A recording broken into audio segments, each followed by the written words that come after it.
하나님께서 아브라함에게 약속하신 그런 민족적인 언약을 하나님께서 이제는 본격적으로 이제 시작하시는 그런 역사에 관한 말씀을 우리가 출애굽기 2장 23절로 25절을 통해서 읽었는데, 출애굽기 2장 23절로 25절을 통해서 알 수 있는 것은 하나님께서 정한 때가 되실 때 당신의 사람들에게 어떠한 이 과정을 거치면서 그 말씀을 응하게 하시는가를 이 출애굽기 2장 23절로 25절에서 말씀을 하셨는데요.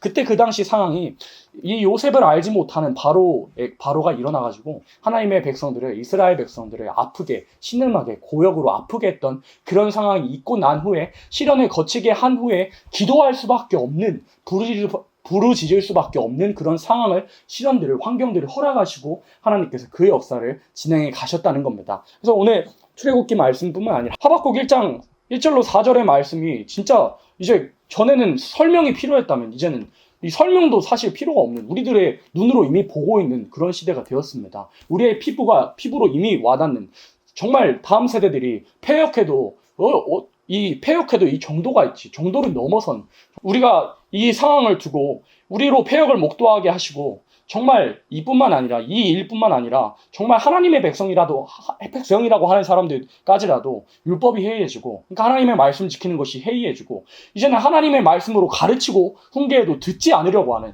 귀담아 들으려고 하지도 않는, 싫은 소리 듣지 않으려고 하는 것을 우리 눈으로 보기도 하고, 공의롭게 이 진행되는 것을 우리 눈으로 보지 못하는 그런 시대가 됐습니다. 이제는 거룩하게 살면요, 하나님 말씀대로 살면요, 교회 아니라 할지라도 둘러싸움을 받고, 이 하나님 제대로 섬기면은 핍박받는 이 시대가 됐습니다. 물론 성경에는 다 기록되어 있습니다. 무릇 그리스도 예수 안에서 경건하게 살고자 하는 자는 뭘 받는다 그랬습니까? 핍박을 받는다고. 물론 하나님의 말씀에 다 기록이 되어 있습니다만은, 이제는 세상이 정말 망할 때가 되어가지고, 정말 교육에서부터 이 나라의 미래를 이제는 도무지 찾지 못하는, 이제는 이 소망을 전혀 갖지 못하고 오직 예수 그리스도께만 소망을 둘 수밖에 없는 시대를 우리가 눈으로 보고 있습니다. 그래서 1절로 4절은 아무리 애써도 열매가 없는 일입니다. 아무리 애써도 열매가 없는 일. 하나님께 아무리 부르짖어도 열매가 없는 일입니다. 구약 이스라엘 역사에서도 이미 있었죠. 노아 방주를 만들기까지 몇 년이 걸렸습니까? 120년의 그런 기간 동안 하나님께서 마치 잠잠히 계신 것과 같은 그런 시간들을 거치게 하셨습니다. 또 예수님께서 오실 당시에도 말라기 선지자에서부터 또 사가랴에게 나타나시기까지 그 기간이 약 400년이라는 시간 동안 하나님께서 역사하시지 않는 것처럼 잠잠히 계시는 그런 일들도 있었습니다. 우리가 이것을 통해서 알 수 있는 건 이 하박국 1장 말씀에서 1절로 4절에서 우리로 간악을 보게 하시고, 폐역함을 우리 눈으로, 이렇게 교육에서부터 폐역하고, 또 우리가 자녀들을 양육해야 할 우리들이, 다음 세대들을 길러내야 할 우리들이 이 훈계하는 것도, 매질하는 것도 정말 이제는 눈치 보면서 해야 되는 이 시대를 살아가고 있게 하시는 이유가 무엇이냐, 그렇게 살아가게 하시는 이유가 무엇이냐. 1절로 4절을 통해서 알 수 있는 것은, 우리가 아무리 애써도 이 진리를 외쳐도 열매가 없게 하는 그런 상황을 하나님께서 일부러 그렇게 만드셨다. 왜요? 우리로 부르짖게 하시고, 우리로 각성케 하시고, 우리로 정신 차리게 하시려고.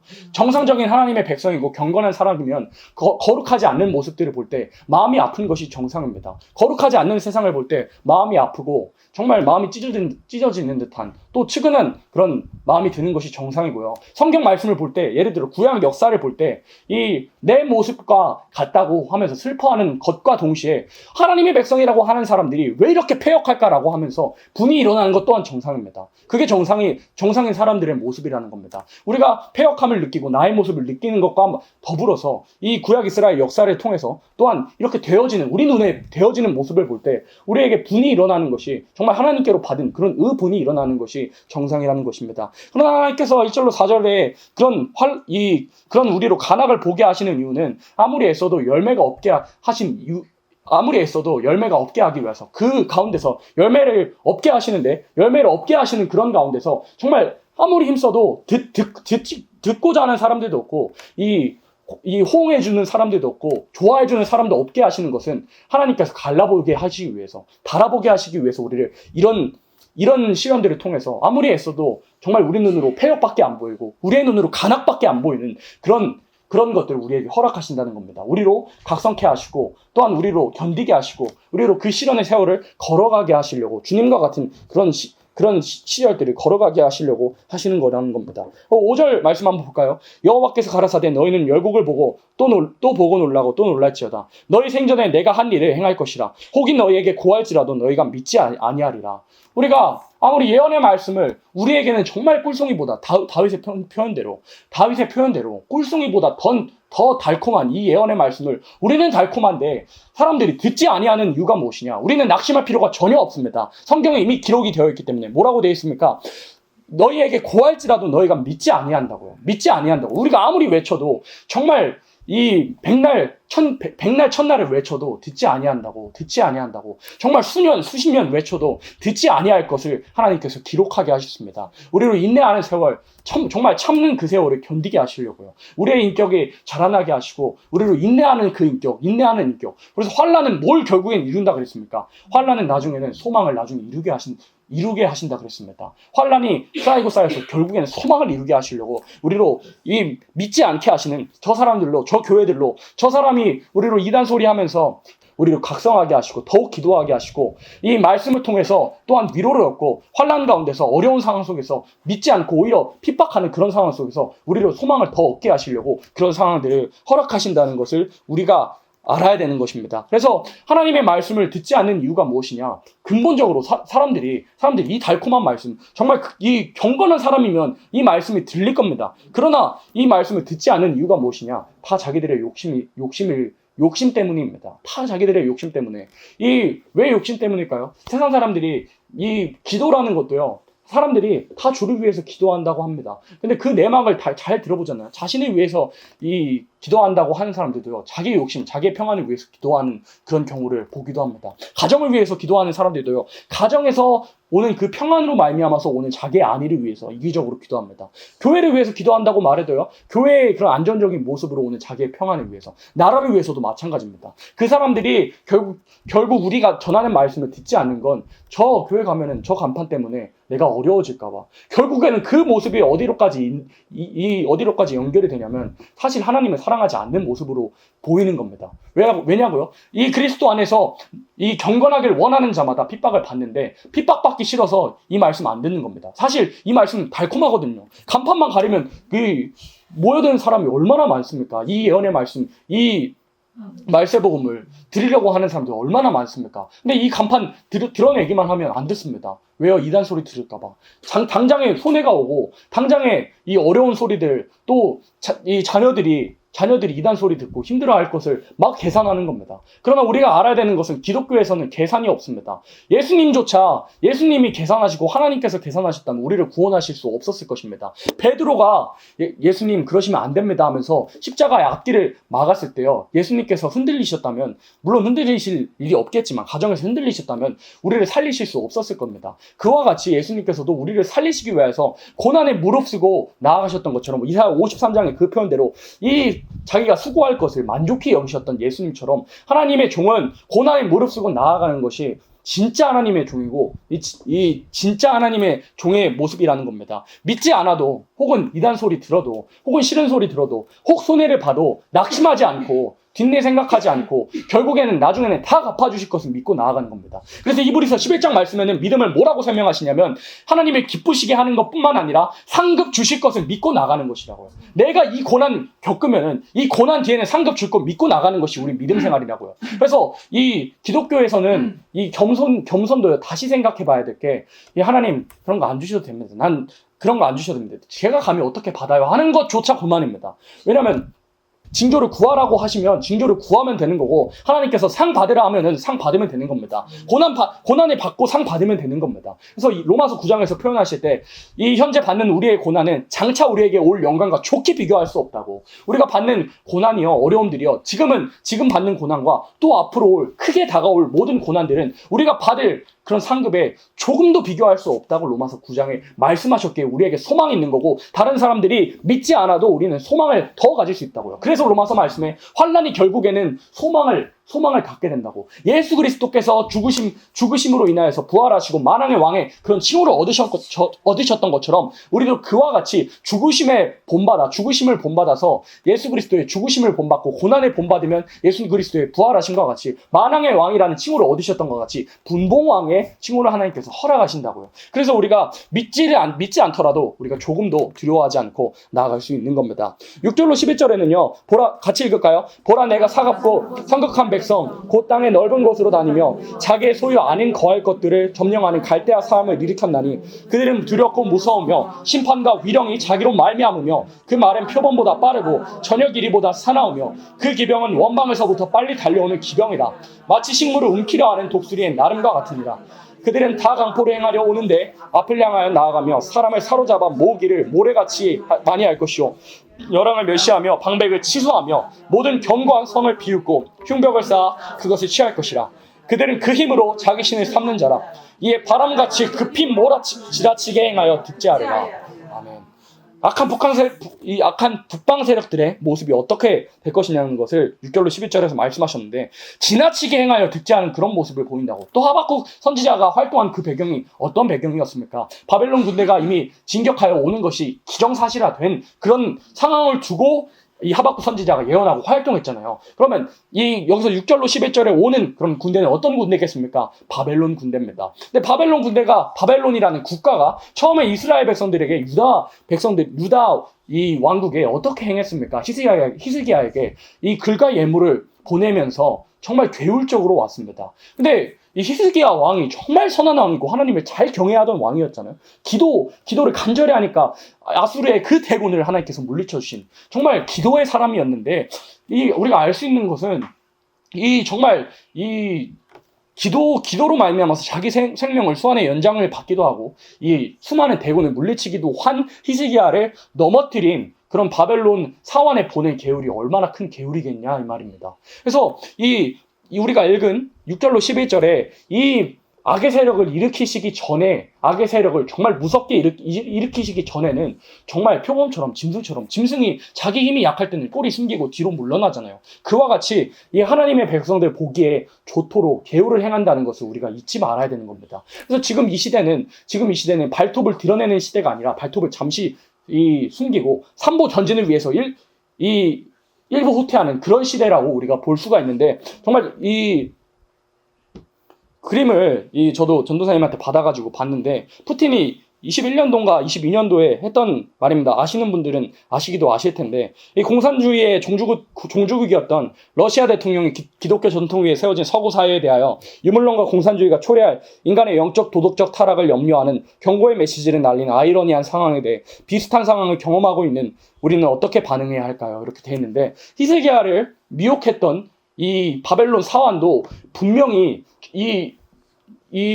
넘어뜨릴 만한 그런 큰 미혹을 가지고 나오지 않았으면 히스기야를 넘어뜨릴 수 없었을 것입니다. 지금 푸틴이 가지고 나왔던 그런 미혹이 얼마나 예언의 말씀이 아니면 분별하기 어려운지를 한번 잠깐 살펴볼 건데 푸틴 러시아 대통령이 서구 사회의 영적 도덕적 타락을 염려한다고 세상에 푸틴 러시아 대통령이 서구 사회의 영적 도덕적 타락을 염려한다고 이 메시지만 보면 맞는 메시지죠. 우리도 이 서구 사회가 영적으로 도덕적으로 성적으로 타락해가지고 얼마나 많이 무너졌습니까? 교회가 클럽으로 교회가 마트로 팔려나가기도 하고 2021년 10월 18일부터 21일 러시아 소치에서 열린 발다이 토론클럽 제18차 연차 총회에서 블라디미르 푸틴 러시아 대통령이 기조연설을 통해 서구 사회의 영적 도덕적 타락을 염려하는 발언을 했습니다. 이 발언에서 이런 여러 단체들이 참석을 한 그런 단체에서 이 모스크바 기반의 이 싱크탱크로 전 세계 유수의 대학과 정책기관이 참석하고 있는 그 자리에 어떤 연설을 했냐면 지금 우리가 겪고 있는 변화는 인류 역사에서 유례가 없는 차원과 규모이며 여기서도 환경 나오죠. 환경과 기후변화와 안전, 경제적 불평등, 식량위기, 기술혁명 등으로 새로운 위험과 기회가 동시에 펼쳐지고 있다고 하면서 이러한 변화에 대응하는 방식이 정통적인 시스템을 파괴하는 급진적인 방식으로 진행되어서는 안 된다라고 말하면서 이 볼트 쳐져 있는 거, 전통적 윤리와 도덕적 파괴에 대한 깊은 우려를 표명하고 있다고 그런 말을 하면서 이 서구 일부 사람들의 자국 역사에 대한 공격, 서술을 위한 다수를 향한 역차별, 우리가 많이 댓글 달았던 이 차별금지법에 우리가 여러 번 다뤘던 그 역차별이라는 단어가 여기 나오죠. 어머니, 아버지, 가족 및 심지어 성별의 정통적인 개념을 포기하면서 이 모든 것이 사회적 갱신을 향한 길의 이정표라고 믿고 목소리를 높이는 모습이 결코 낯설지 않다는 것입니다. 그러니까 여기서 말하고 있는 푸틴 대통령이 말하고 있는 건 뭐냐면 이 소수를 위하기 위해서 다수를 향한 역차별이 옳지 않다고 지금 푸틴 대통령이 말하고 있는 겁니다. 그래서 러시아 마르크스 엥겔스와 독단에 의거하여 기존의 방식과 관습을 바꾸고 1920년대에는 소위 새로운 의식을 만들었으며 가치를 그렇게 변화시킬 수 있다고 믿는 일부 사람들이 인간 개조를 시도했었지만 이 모든 시도들은 러시아 사회를 엉망진창으로 만들고 실패로 끝났다고 했습니다. 그러니까 이 소련 마르크스주의가 러시아 사회를 엉망진창으로 만들었다고 지금 푸틴이 말하고 있는 겁니다. 그런데 지금 서구에서 1900년대 러시아가 경험했던 것과 유사한 일들이 벌어지고 있다는 것입니다. 그러니까 이 러시아 말고 서구 쪽에서 러시아가 경험했던 것처럼 우리들이 이미 이 소련 역사를 통해서 러시아 역사를 통해서 겪었던 유사한 일들이 일어나고 있다. 다수에 대한 역차별과 왕따 문화, 젠더 이데올로기, 비판적 인종이론 등으로 문화 막시즘의 일종으로서 과거 소련 시대에 러시아에서 혁명적인 사회 변화를 가져올 것이라고 기대하며 시도해본 것들이 마르크스주의가 지금 서구 유럽 사회에 지금 만연해 있다. 그러니까 지금 푸틴이 마르크스주의에 대해서 걱정하고 있는 겁니다. 서구 유럽의 마르크스주의에 대해서요. 그래서 푸틴 러시아 대통령은 역사에서 얻은 교훈을 무시한 사회적 실험의 비용은 상상을 초월할 것이며 누구도 치유할 수 없는 도덕적 잔해를 남긴다고 했습니다. 라고 한 그런 글을 저도 보내주셔가지고 봤는데 정말 이런 계율을 가지고 이 푸틴 러시아 대통령 이런 계율로 이 기독교인이라도 예언의 말씀 안 들으면 사실 분별하기 어려울 겁니다. 사상 좋다고 하는 기독교인들도요. 이 메시지만 보면 이 옳은 것처럼 느껴져서 분별하기 어려운 예언의 말씀이 아니면 이제는 정말 예언의 말씀 이 등 들지 않으면요. 분별하기가 어려운 그런 시대에 정말로 왔습니다. 그래서 이 기성교회들 아무리 훌륭하다고 한 기성교회들 봐도요. 정말 이 은혜 충만하다고 하고 할렐루야 할렐루야 하면서 뛰면서 찬양하고 노래해도 사상 없으니까 교회라는 공간에서 말씀의 지식이 없어가지고 이 교회에서 방금도 특성으로 하나님께 올려드렸는데 특성으로 올려드리지 않고 세상 유행가로 비슷하다고 세상에 올려드리긴 하고 이런 유혹에 걸려드는 겁니다. 말씀이 없기 때문이요. 그래서 우리가 생각하기로는 구약 이스라엘 백성들 이 구약 이스라엘 이 역사를 통해서 알 수 있는 것은 이 바벨론 사환이 히스기야를 유혹했던 그 말이 기록되어 있지 않아서 어떤 말인지는 알 수 없겠으나 분명히 이 청황색 말의 계율처럼 정말 종교적인 색채를 띠고 말씀으로 유혹하지 않았겠는가를 우리가 유추해 볼 수는 있습니다. 그래서 지금 이 시대에 이 바벨론과 같은 그런 세력들이 괴로를 행하는 그런 세력들이 사치하는 바벨론의 세력들이 북방의 세력들이 지금은 발톱을 감추고 있는 이 상태에서 우리는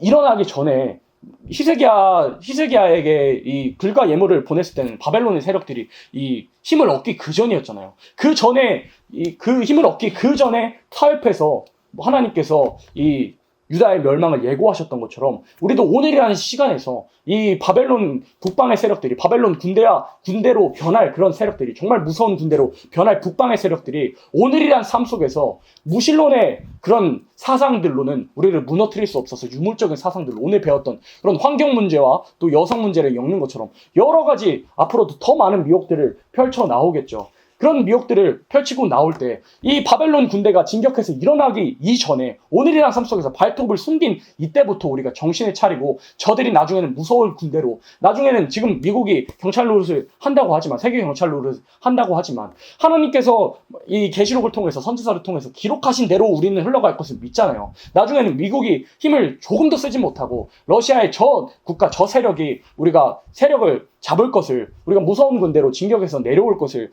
이제는 우리가 아는 우리들의 입장에선 오늘이란 삶 속에서 게을로 히스기야를 미혹했던 것처럼 오늘이란 삶 속에서 발톱을 감춘 것과 같은 그런 오늘이란 삶을 살아가고 있는 상태에서 우리는 각성함을 받고 일어나야 된다는 것입니다. 그래서 6절로 11절에서 게을러 오지만 우리는 오히려 각성할 일로 알고 게을러 들어오는 것을 말씀으로 물리쳐야 된다 이겁니다. 12절 말씀 같이 읽겠습니다. 선지가 가로되 여호와 나의 하나님 나의 거룩한 자시여 주께서는 만세전부터 계시지 아니하시나이까 우리가 사망에 이르지 아니하리이다. 여호와여 주께서 심판하기 위하여 그를 두셨나이다.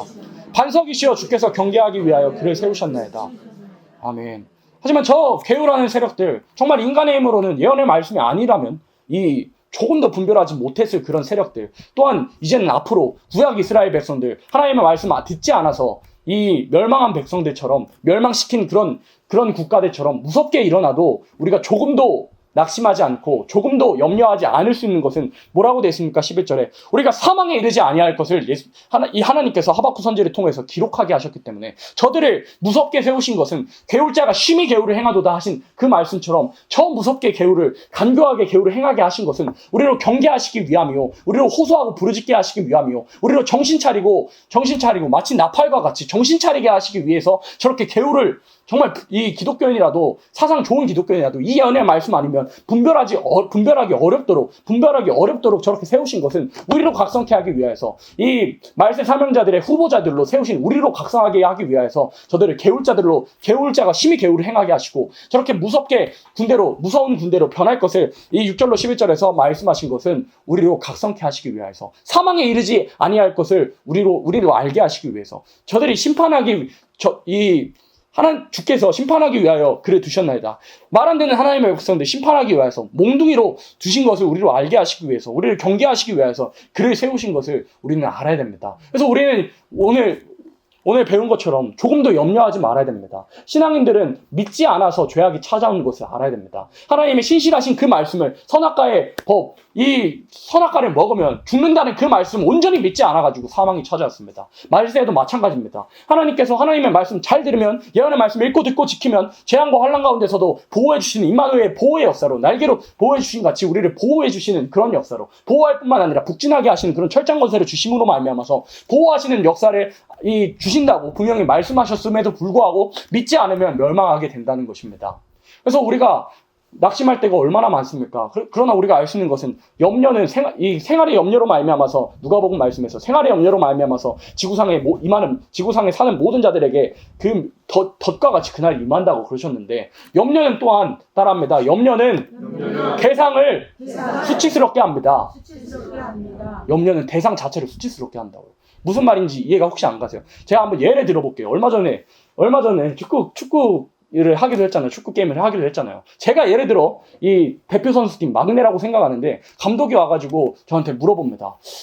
이번 경기 어떻게 될 것 같아? 라고 물어보는데, 제가 어떡하지? 프리킥 할 때 어떻게 하죠? 라고 걱정한다면, 얼마나 예를 들어 손흥민이 그 말을 들었어요. 얼마나 수치스럽겠어요. 아니, 염려라는 것은, 하나님 입장에서 염려라는 것은 인간으로 치면은 손흥민 있는데 프리킥 걱정하는 것처럼, 이 손흥민 선수 얼마나 프리킥 잘 찹니까? 이 손흥민 존이라고 있을 정도로 정말 그 자리에서 얼마나 멋지게 골 넣었습니까? 그와 같이 염려라는 것 자체는 대상을 부끄럽게 한다고요. 또 다르게 예를 들어볼까요? 사람이 아파가지고 병원에 갔는데, 정말 유명한 서울대 병원 정말 유명한 의사한테 갔는데, 유명한 의사가 병 상태를 진단해주고 있는데 그 앞에서 핸드폰 두드리면서 약국 찾고 있고 약 찾고 있는 것과 같다고요.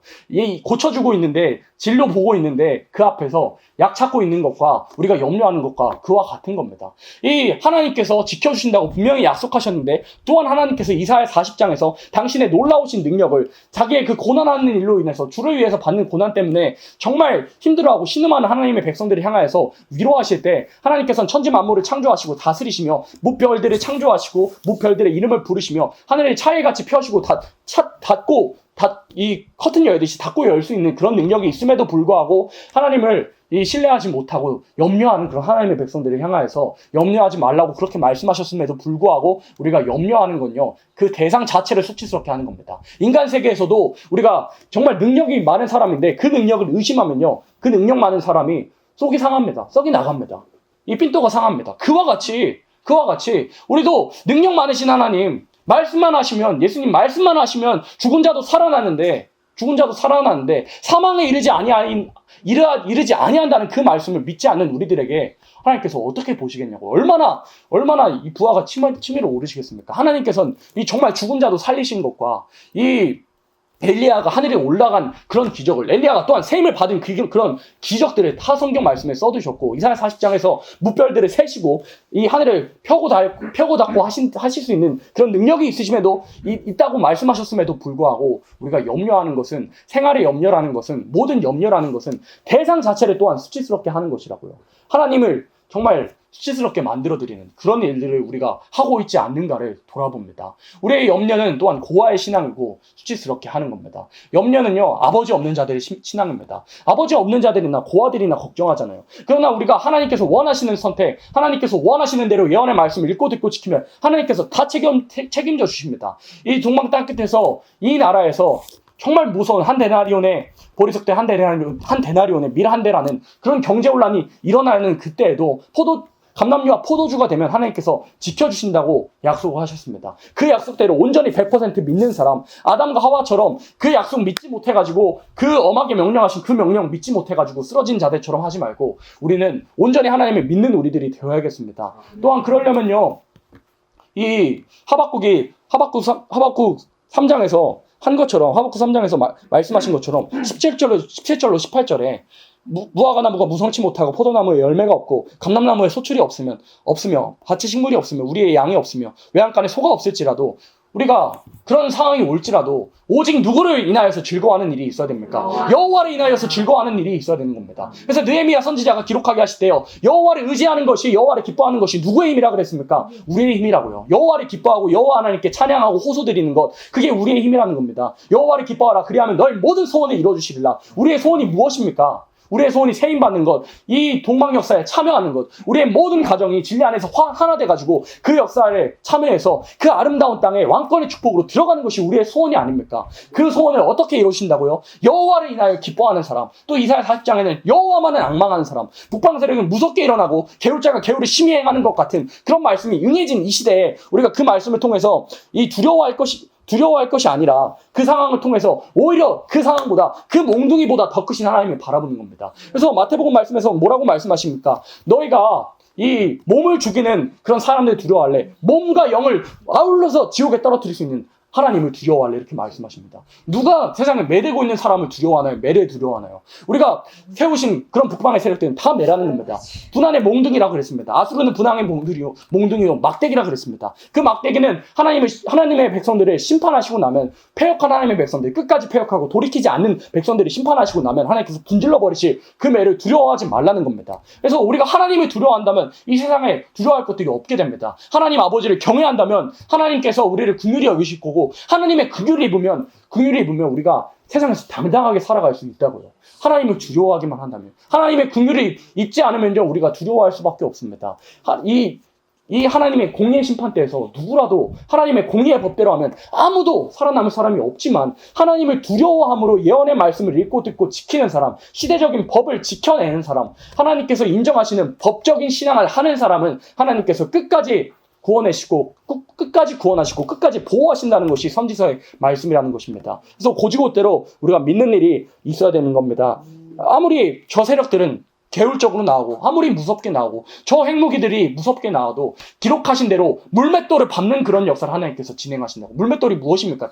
다윗이 이 골리앗을 쓰러뜨렸던 그런 무기들이 아무리 일어난다 할지라도 하나님께서 철장건설을 주신 종에게는 아무것도 아닌 것 같이 된다고요. 그래서 우리가 그것을 바라보면서 소망하는 우리들의 모습이 사망에 이르지 아니할 것을 알면서, 또한 이 하나님께서 말 안 듣는 하나님의 백성들을 심판하시기 위해서 세우심을 우리가 깨달으면서, 우리로 경계하시기 위해서 그들을 두셨다는 것을 깨달으면서 우리의 모습이 어떻게 되어야 되냐.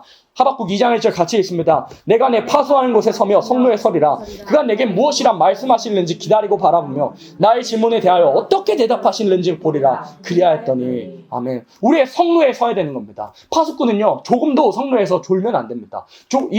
저도 몇 번은 말하기도 하지만 효소에서 근무해보니까 조금 정신 안 차리고, 저도 이병이 지나고 이렇게 근무를 해보니까 밤에 새벽 한 2시, 3시쯤 되면은 졸다가 급히 들어오는 리포트라고 있거든요. 리포트라고 해경 정이 있는데, 그렇게 급히 들어오는 것을 보지 못해가지고 탈탈 털리는 모습들을 보기도 했습니다. 파수꾼이 잠깐이라도 졸아버리잖아요. 잠깐이라도 정신 안 차려버리면, 경계하지 못하면, 우리가 정신 안 차리면은 이 알게 모르게 작은 틈에 들어옵니다. 마귀는 그런 법이죠. 우리가 믿음의 방패로 방패하지 않는 곳을 치고 들어온다는 것을 우리가 늘 기억해야 됩니다. 그 불화살을, 그 화전을 우리 어떤 곳으로 쏘느냐? 우리가 믿음의 방패로 방어하지 않는 곳. 마귀는 정말 세상이 가질 수 없는 빅데이터를 가졌잖아요. 인류 6천년의 역사에서 아담에서부터 지금까지 사람을 넘어뜨린 그 빅데이터. 얼마나 큰 빅데이터입니까? 사람들이 빅데이터 말하지만 마귀가 가지고 있는 그 빅데이터보다 더 큰 빅데이터가 어디 있겠습니까? 그 빅데이터를 가지고 있는 마귀는 결코 우리가 쉽게 이길 수 있는 존재가 아니라는 것을 인정을 해야 됩니다. 그럼 어떻게 해야 되느냐? 날마다 깨어서 성루에 서서 우리가 있어야 할 예배의 자리에 서서 은혜 받고 말씀과 기도로 날마다 무장하고 거룩해지면서 마귀가 혹시 내가 알지 못하는 부분으로 건드릴까봐 말씀으로 날마다 무장하고 말씀을 날마다 묵상하고 말씀을 마치 이 숨으로 쉬듯이 말씀을 쉬는 그런 생활이 있어야만 우리가 그 유혹을 이겨낼 수가 있다고요. 그렇게 경계해야만이 우리가 사망에 이르지 아니할 것을 하나님께서 분명히 말씀을 하신 겁니다. 그래서 12절 말씀에 사망에 이르지 아니한다고 그렇게 말씀을 하셨죠. 13절로 17절 같이 읽겠습니다. 주께서는 눈이 정결하심으로 악을 참아 보지 못하시며 폐역을 참아 보지 못하시거늘 어찌하여 게으르한 자들을 방관하시며 악인이 자기보다 의로운 사람을 삼키되 잠잠하시나이까. 주께서 어찌하여 사람으로 바다에 어족 같게 하시며 주권자 없는 곤충 같게 하시나이까. 그가 낚시로 모두 취하며 그물로 잡으며 초망으로 모으고 인하여 그물에 제사하며 초망 앞에 분향하오니 이는 그것을 힘입어 소득이 풍부하고 식물이 풍성케 됨이니이다. 그가 그물을 떨고는 연하여 늘 열국을 살육함이 오르니까. 아멘. 하박국 선지자가 얼마나 이 하나님의 백성들의 모습과 일어날 북방 세력들의 모습을 소문에 듣기만 해도 얼마나 놀라고 그 창자가 떨리고 얼마나 분통했으면 감히 하나님께 호소하는 듯한 항의하는 듯한 기도를 합니까?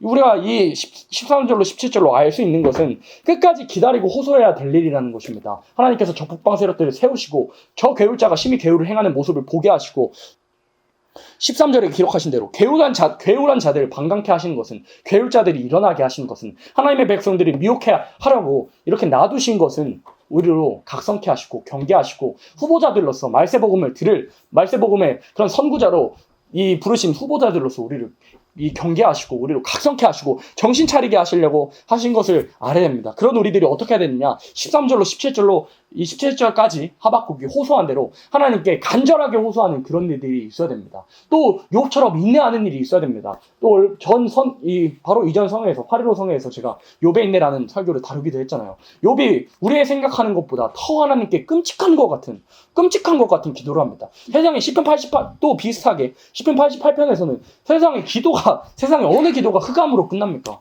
끝맺음이 흑암으로 끝나는 듯한 그런 기도를 한 이 시편 기자와 욥을 하나님께서 그 기도들과 그 고백들을 그대로 욥기에 두게 하신 것은 인간의 연약함을 보여주신 것뿐만 아니라 우리가 욥의 인내라는 것은 말로만 입으로만 하는 것이 아니라 우리가 마땅히 지켜야 할 자리를 지켜내는 것이라고요. 하나님과 기도하고 교통하고 말씀 있는 그 자리, 선을 행하는 그 자리를 떠나지 않는 것을 욥의 인내라고 하는 겁니다. 그래서 우리가 아까 읽은 이 하박국 2장 1절에서 이 파수하는 곳에 섰기 때문에 이 통로하는 곳에 서고 이 초병으로서 경계하는 곳에 섰기 때문에 하박국이 이런 기도를 해도 하나님께 긍휼을 입은 겁니다. 항의하는 기도를 해도요. 하박국은 말로만 입으로만 하는 것이 아니라 성루에 서가지고 하나님께서 말씀하실 때까지 응답하실 때까지 기다렸던 하박국의 모습이었습니다. 욥도 마찬가지였고요. 우리의 인내라는 것은 말로만 입으로만 하나님 그래도 난 입술로 범죄하지 않겠습니다 하는 것이 아니라고요. 물론 그것도 중요하지만 그게 그뿐만이 인내가 아니고요. 말로만 입으로만 하는 것이 아니라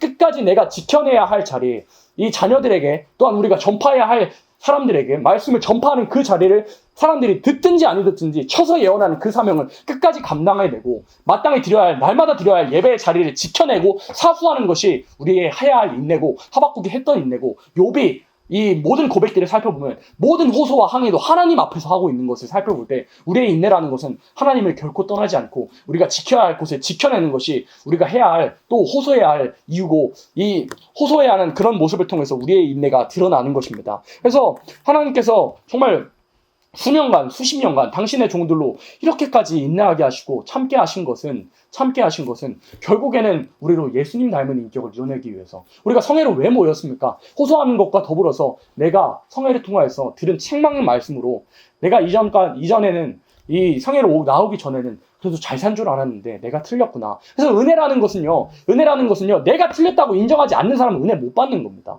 예배 시간에 내가 틀렸다, 하나님 내가 틀렸습니다. 내가 옳은 줄 알았는데요, 하나님 말씀 비춰보니까 나는 완전히 틀렸습니다. 내 생각과 내 중심과 내 모든 사상들은 이미 실패하였고 이 예배로 나오기 전에 조금이라도 나의 실수가 있습니다. 찾아보면 너무나도 많은 실수가 있습니다. 라고 인정하는 사람이 은혜 받는 겁니다. 그래서 은혜 받은 그런 그 뒤에 우리의 삶이 어떠해야 되냐고요. 이 예수님의 인격이 이루어지면은 기름 부은 모든 생활이 있게 되면 기름 부음의 생활이 날마다 지속되고 날마다 이어지고 시편의 표현대로 결국에는 우리가 온유한 인격을 이루면은 기름 부음의 생활이 있고 하나님께서 기름 부음 받은 자를 구원하시려고 일어나시는 때 우리가 기름 부음의 생활이 있고 등과 기름을 들으면 감람류와 포도주가 되면은 또 온유한 자의 모습을 온유한 예수님의 인격을 이루면 하나님께서 우리를 그때 구원하시겠다고요. 그래서 베드로후서 3장에서는 말씀하십니다. 우리가 늘 구름만 쳐다봐도 우리가 예수님 언제 오십니까? 저 구름 타고 언제 오십니까? 라고 생각하시기도 하고 저희 교회에서는 전에 세상에 예수님께서 태어나신 크리스마스 날 주님 고대가를 부르시면서 우시는 그런 기뻐하는 날에도 주님 도대체 언제 오십니까?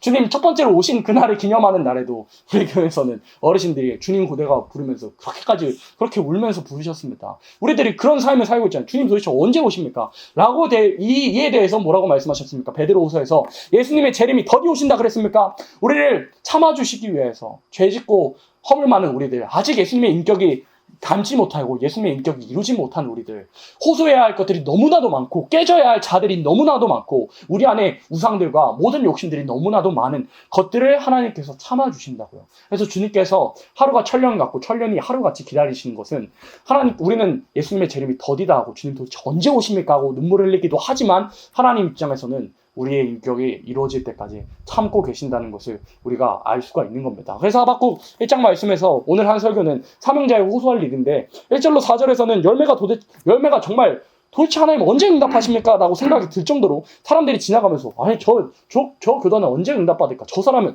하나님 잘 섬긴다 하면서 언제 평안한 삶을 살까? 도대체 하나님 섬기는 사람들의 모습이 저렇게 평안하지 않는 삶이어도 되나 싶을 정도로 그렇게 열매를 맺지 못하는 그런 일들이 있지만 5절 말씀을 통해서 알 수 있는 것은 우리로 이 열매 맺지 못하게 하는 것은, 듣지 못하게 하시는 것은 하나님께서 다 정해두신 뜻이 있다. 우리로 단련하게 하시려고, 우리로 인격이 일어나게 하시려고, 우리의 불필요한 것들을 제거시키려고 고난의 세월을, 징계를 허락하신다. 또 6절로 11절에서는 저 무서운 세력들을, 이 북방 세력들을, 바벨론의 세력들을, 개울을 행하는 세력들을 일으키시지만 우리가 그 개울자들을 보고 조금 더 동요될 것이 아니라, 매를 두려워할 것이 아니라 매로 치시는 하나님을 두려워할 것을 6절로 11절에서는 말씀을 하신 겁니다. 세상 사람들의 역사에서도 매치는 사람을 두려워하지 매를 두려워하지는 않잖아요. 매 자체가 힘이 효력이 어디 있습니까? 그와 같이 저 바벨론의 세력들은 하나님께서 힘을 주시고 권세를 주셨기 때문에 강해 보이는 거지, 하나님께서 걷어가시면 아무것도 아닌 것이라는,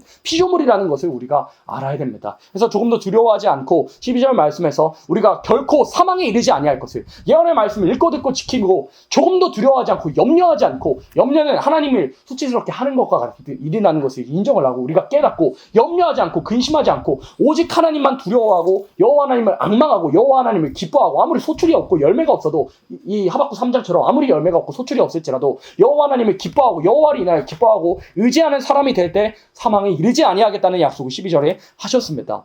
또 13절로 17절에는 하박국의 기도처럼 끝까지 참고 호소하고 기다려야 될 것을 주님께서 말씀하셨습니다. 주님 도대체 언제 오십니까? 주님 도대체 언제 일어나시며 언제 일어나시고 저들을 심판하십니까? 라는 생각이 들어도 참고 주님 앞에 주님께서 응답하실 때까지, 마치 하박국이 성루에 서서 주님께서 말씀하실 때까지 기다렸던 것처럼 주님께서 응답 내릴 때까지, 그때까지 주님이 인정하시는 그때까지 나의 기도와 하나님께서 역사하시겠고자 하시는 그 타이밍이 마치 톱니바퀴 맞아지듯 맞물려지듯 맞춰지는 그 날까지 우리를 실현해 두신다는 것을 인정하고, 그 실현의 길을 날마다 자욱자욱, 이 겉사람은 후패해지고 겉사람이 우리가 보기에는 소망이 없어지는 것 같아도, 이 우리가 소망이 없어지는 같은 육신을 바라볼 때, 또한 우리들의 모습을 바라볼 때 그럼에도 조금 더 낙심하지 말고 여호와를 인하여서 기뻐하고 여호와를 인하여서 앙망하고 주신 그 말씀을 가지고 소망을 가지는 사람은 오히려 그 소망이 확실해지고 그 믿음이 더욱더 날마다 커가는 사람들은